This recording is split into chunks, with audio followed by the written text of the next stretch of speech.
Welcome to McPlum, simple solutions served daily. You start by preparing. Make sure you are an administrator and that the wireless adapter is enabled in Device Manager. This is critical because safe mode loads minimal drivers. Next, open Settings, choose Update and Security, then Recovery.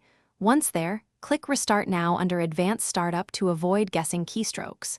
When Windows restarts, pick Troubleshoot, then Advanced Options, then Startup Settings. Restart again and press 5 for safe mode with networking.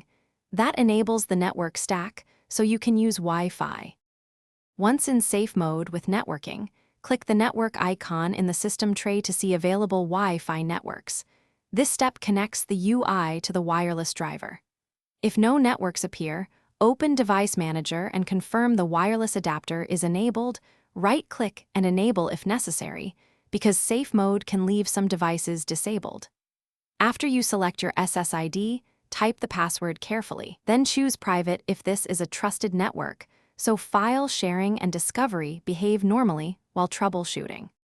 To finish, verify connectivity by running the network troubleshooter in Settings Network and Internet Status. It automates DNS, adapter, and profile fixes. If Wi-Fi still fails, open Services, MSC, and restart the WLAN Auto Config service. Safe mode sometimes leaves services stopped, and restarting it restores wireless management.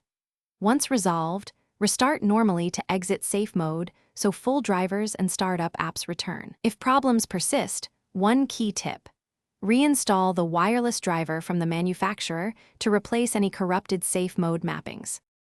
Thanks for watching. Stay juicy and subscribe.